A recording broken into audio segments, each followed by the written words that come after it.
तो आज हमारे पास डॉक्टर रविंद्र पस्तौर की किताब अर्धनारीश्वर चेतना का रहस्य के कुछ हिस्से हैं। और ये कोई सीधी सादी कहानी नहीं है। बिल्कुल नहीं। ये एक ऐसी जगह है जहां कैलिफोर्निया की एक सुपर एडवांस जेनेटिक्स लैब और भारत की जो प्राचीन आध्यात्मिकता है वो आमने सामने आ खड़ी होती है। हाँ, और आज हम यही समझने की कोशिश करेंगे कि ये किताब सिर्फ एक कहानी सुना रही है या एक बहुत बड़ा दावा कर रही है। दावा ये कि जेनेटिक इंजीनियरिंग जैसी अत्याधुनिक तकनीक वो अपने अधूरेपन को तभी पूरा कर सकती है जब वो शिव शक्ति और अर्धनारीश्वर जैसी अवधारणाओं को समझे। मतलब सवाल ये है कि चेतना का जो रहस्य है वो किसी माइक्रोस्कोप के नीचे सुलझेगा या किसी मंदिर में। बिल्कुल। कहानी का सेटअप ही अपने आप में बड़ा दिलचस्प है। उत्तरी कैलिफोर्निया की ज़ीरोन जेनेटिक्स लैब, जिसका एक हिस्सा दिल्ली में भी है। यहाँ है हमारे कह सकते हैं हीरो डॉक्टर रवि, एक ब्रिलियंट लेकिन जुनूनी वैज्ञानिक जिनका सपना है मौत को हराना। हाँ, इंसान को अमर बनाना। और उनके सामने खड़ी हैं डॉक्टर आन्या, जो लगातार याद दिलाती हैं कि विज्ञान की इस दौड़ में कहीं इंसानियत ही पीछे न छूट जाए। और यहीं से कहानी का जो कोर कॉन्फ्लिक्ट है वो शुरू होता है। क्या इंसानों को प्रकृति के करोड़ों साल पुराने कोड को एडिट करने का हक है? और अगर है भी तो क्या हमारे पास वो समझ और विवेक है? सही बात है। दांव पर सिर्फ एक वैज्ञानिक प्रयोग नहीं है, बल्कि शायद पूरी मानवता का भविष्य लगा है। ठीक है, चलिए इसे खोलते हैं। कहानी की शुरुआत उस लैब से होती है जो किसी साइंस फिक्शन फिल्म का सेट लगती है, लेकिन ये कोई खुशनुमा जगह नहीं है। सबसे पहले उस माहौल की बात करते हैं। ज़ीरोन जेनेटिक्स की लैब का जो जिक्र है वो काफी ठंडा और बेजान सा है। एक बहुत बड़ी बिना खिड़कियों वाली बिल्डिंग, अंदर हर तरफ बर्फीली सफेद रोशनी, हवा में ओजोन और किसी धातु की महक, और हर वक्त मशीनों की एक धीमी लगातार भिनभिनाहट। बिल्कुल ऐसा लगता है जैसे ये जगहें जिंदगी बनाने के लिए नहीं बल्कि जिंदगी को पूरी तरह से कंट्रोल करने के लिए बनाई गई है। और जो दिलचस्प बात है ना, वो ये है कि ये लैब का माहौल असल में डॉक्टर रवि के दिमाग का आईना है। अच्छा। हाँ, वो भी तो यही करना चाहते हैं। प्रकृति जो उनके हिसाब से मेसी है, जिसमें बीमारियां हैं, बुढ़ापा है, मौत है, मतलब उसकी खामियों को वो कंट्रोल करना चाहते हैं। बिल्कुल। वो जीवन को उसकी अनिश्चितताओं से निकालकर एक परफेक्ट प्रिडिक्टेबल समीकरण बनाना चाहते हैं। ये लैब उसी सोच का एक फिजिकल फॉर्म है। और उनका लक्ष्य कोई छोटा मोटा तो है नहीं। वो सिर्फ कैंसर या डायबिटीज का इलाज नहीं करना चाहते हैं। नहीं नहीं, उनकी नजर तो सीधे डिजाइनर बेबी, मानव अमरता और जीवन के फंडामेंटल कोड को रीराइट करने पर है। हाँ, उनका जुनून है जीर्णता, यानी एजिंग के प्रोसेस को हमेशा के लिए रोक देना। और यहाँ बात सच में दिलचस्प हो जाती है। किताब बताती है कि उनका ये जुनून सिर्फ वैज्ञानिक जिज्ञासा से नहीं आता। नहीं, इसके पीछे एक बहुत गहरा व्यक्तिगत दर्द है। हाँ, जब वो 10 साल के थे तब उन्होंने अपनी माँ को एक बीमारी से अपनी आंखों के सामने मरते हुए देखा था। और वो उस वक्त की लाचारी, वो हेल्पलेसनेस आज तक उनके अंदर एक आग की तरह जल रही है। एक जगह वो कहते भी हैं, ये अहंकार नहीं है, ये बदला है। बदला है। एक मिनट, यहाँ थोड़ा रुकते हैं। मतलब दुनिया का एक टॉप जेनेटिसिस्ट जो अरबों डॉलर के प्रोजेक्ट को लीड कर रहा है, उसकी मूल प्रेरणा अपनी माँ की मौत का बदला लेना है। ये थोड़ा फिल्मी नहीं लगता? ये बहुत अच्छा सवाल है, और किताब इसका जवाब देती है। वो दिखाती है कि सबसे बड़े आविष्कार अक्सर गहरी व्यक्तिगत पीड़ा से ही जन्म लेते हैं। रवि के लिए प्रकृति एक पहेली नहीं, बल्कि एक दुश्मन है जिसने उनसे उनकी माँ को छीना। तो उनका जुनून उन्हें ब्रिलियंट तो बनाता है, लेकिन यही जुनून उन्हें अंधा भी कर देता है। वो समाधान तो खोज रहे हैं, पर शायद गलत सवाल का। वो मौत को हराना चाहते हैं, जबकि शायद उन्हें जीवन को समझना चाहिए। और यही बात उनके साथी डॉक्टर आन्या और डॉक्टर ईशान उन्हें समझाने की कोशिश करते हैं। बिल्कुल। आन्या तो उनसे सीधे सीधे पूछती हैं कि क्या वो मानवता को अमर बनाना चाहते हैं या सिर्फ अपने अंदर के दर्द को शांत करना चाहते हैं। और वो चेतावनी देती हैं कि अमरता की इस दौड़ में कहीं वो अपनी इंसानियत ही ना खो दें। और डॉक्टर ईशान, जो एक तरह से कहानी के नैतिक प्रहरी हैं, उनका सवाल तो और भी गहरा है। हाँ, वो पूछते हैं कि ये तय करने का दिव्याधिकार किसके पास है कि कौन से जीन अच्छे हैं और कौन से बुरे। सही बात है। अगर हम सिर्फ परफेक्ट जीन वाले बच्चे बनाने लगें तो क्या हम इंसानों की एक ऐसी कमजोर नस्ल नहीं बना देंगे जो अपनी कमियों और गलतियों से कुछ सीख ही नहीं पाएगी? वो इसे अहंकार की एक नई कमजोर प्रजाति कहते हैं। अगर हम इसे आज की दुनिया से जोड़ें तो ये कोई काल्पनिक बहस तो है नहीं। CRISPR-Cas9 जैसी टेक्नोलॉजी असल में हमें ये ताकत दे रही है। बिल्कुल दे रही है। क्या हम सच में डीएनए को किसी वर्ड डॉक्यूमेंट की तरह कट कॉपी पेस्ट करने की बात कर रहे हैं? बेसिकली हाँ। CRISPR-Cas9 को आप एक तरह का जेनेटिक सिजर या कैंची समझ सकते हैं। अच्छा। ये वैज्ञानिकों को डीएनए के किसी खास हिस्से को बहुत सटीकता से काटना, हटाना या बदलने की क्षमता देता है। तो अगर किसी जीन में कोई गड़बड़ी है तो सिद्धांत रूप में आप उस हिस्से को काटकर ठीक कर सकते हैं। ये तकनीक क्रांति लाने की क्षमता रखती है, लेकिन साथ ही ये वही नैतिक सवाल भी खड़े करती है जो डॉक्टर ईशान उठा रहे हैं। और ये कहानी उसी दार्शनिक सवाल को एक बहुत ही नाटकीय रूप देती है। हाँ। और फिर वो क्षण आता है जब डॉक्टर रवि को लगता है कि उन्होंने ये कर दिखाया है। उन्होंने असंभव को संभव कर दिया है। लैब में अचानक एक तेज अलार्म बजने लगता है। मेन कंप्यूटर स्क्रीन जो नीली थी अब गहरी लाल हो जाती है। डेटा लॉग्स दिखाते हैं कि उन्होंने GTC नाम के एक जीन को सफलतापूर्वक नॉकआउट कर दिया है। मतलब उसे निष्क्रिय कर दिया है। और ये GTAC कोई मामूली जीन नहीं है ना? नहीं, बिल्कुल नहीं। GTAC तो डीएनए के 4 अक्षर हैं: ग्वानिन, थाइमीन, एडेनिन, साइटोसिन।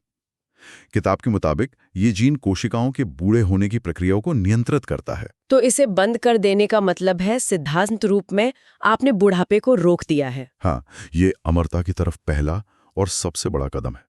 ये वो ताला है जिसे इंसान हजारों सालों से खोलने का सपना देख रहा है। उस पल में रवि का जो विजय भाव है वो देखने लायक है।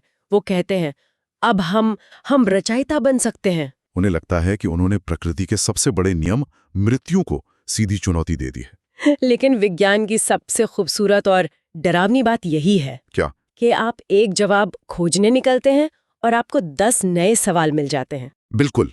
जैसे ही वे अपनी इस जीत का जश्न मनाना शुरू करते हैं, स्क्रीन पर एक और लॉग आता है और ये वो पल है जहां सब कुछ बदल जाता है।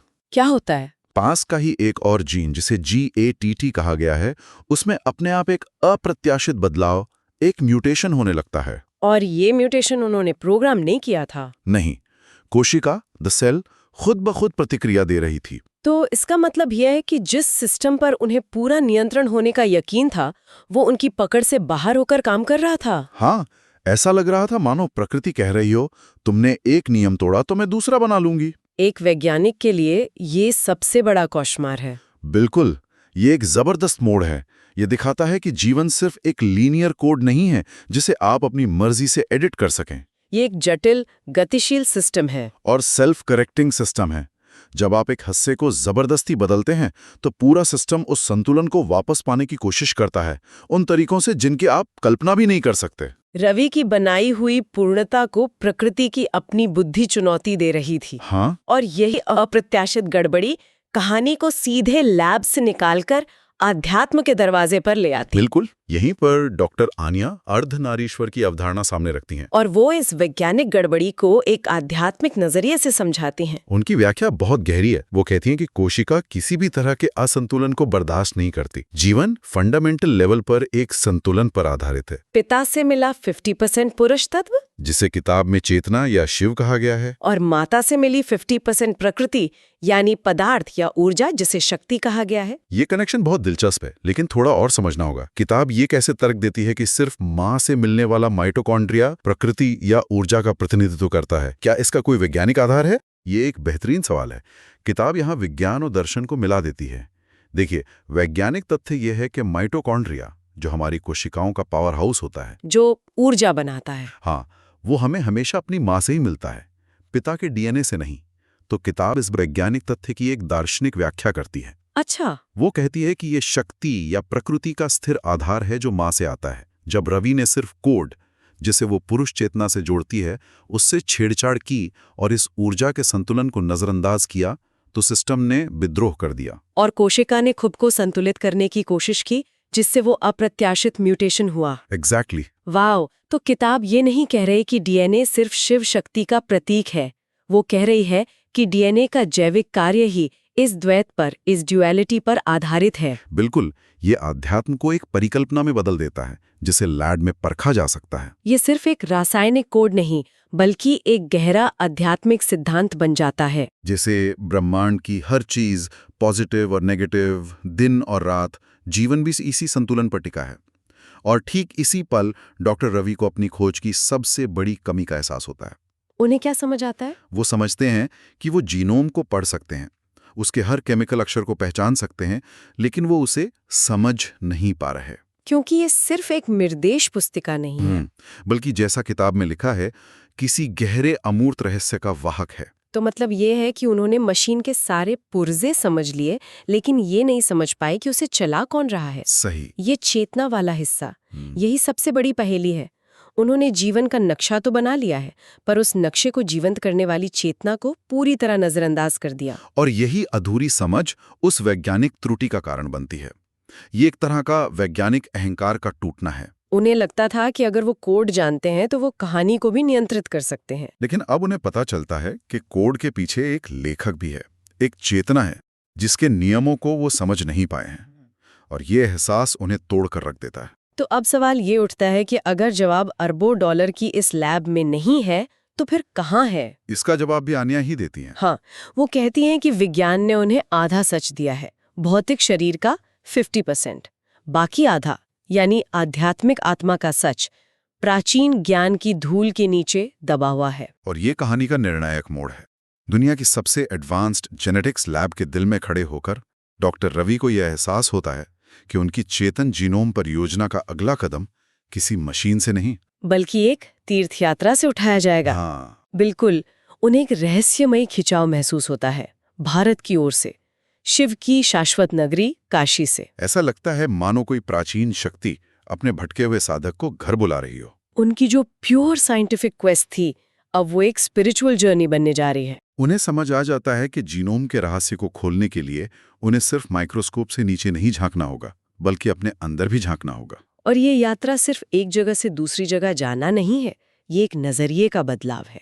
विश्लेषण से संश्लेषण की ओर, पदार्थ से चेतना की ओर, और सबसे बढ़कर अहंकार से समर्पण की ओर। तो डॉक्टर पस्तोर की ये कहानी हमें एक बहुत ही दिलचस्प मोड़ पर लाकर छोड़ देती है। ये बताती है कि जीवन के परम सत्य को समझने के लिए हमें सिर्फ विज्ञान की एनालिटिकल पावर नहीं चाहिए, बल्कि अध्यात्म की होलिस्टिक विजन भी चाहिए। एक के बिना दूसरा अधूरा और शायद खतरनाक भी है। अर्धनारीश्वर का सिद्धांत यहाँ सिर्फ एक पौराणिक कहानी नहीं रह जाता, बल्कि एक जैविक और ब्रह्मांडीय नियम के रूप में सामने आता है, संतुलन का नियम। यह दिखाता है कि कैसे परम विज्ञान, जो ब्रह्मांड की संरचना को जानना चाहता है, और परम प्रेम, जो चेतना के अनुभव को समझना चाहता है, अंत में एक ही मंजिल पर पहुंचते हैं।